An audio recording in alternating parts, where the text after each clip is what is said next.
এই স্বাদ। এই শীতের দিনে খেজুর গাছের রস আর খেজুর গাছের মাথি খেতে খুবই সুস্বাদু। তো বন্ধুরা, আজ খেজুর গাছের মাথি কিভাবে বের করে খেতে হবে সেই দৃশ্য আপনাদেরকে দেখানোর চেষ্টা করব।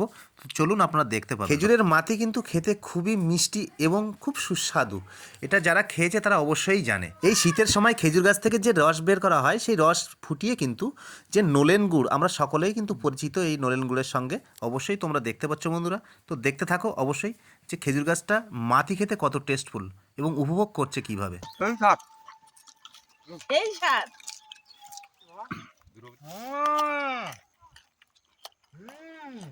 কি অপূর্ব জিনিস। বাবু একটু খাও। বাহ বাহ বাহ বাহ বাহ।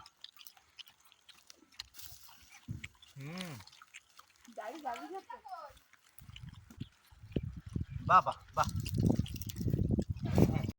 তো বন্ধুরা, তোমরা অবশ্যই দেখলে যে খেজুরের মাথি খেতে কত টেস্টফুল। ভিডিওটি কেমন লেগেছে অবশ্যই তোমরা কমেন্টের মাধ্যমে জানাবে এবং কারা কারা খেজুরের মাথি খেয়েছেন সেটা অবশ্যই আপনারা জানিয়ে যাবেন। যারা আমার চ্যানেলটাতে নতুন এসেছেন অবশ্যই আপনারা সাবস্ক্রাইব করে নেবেন।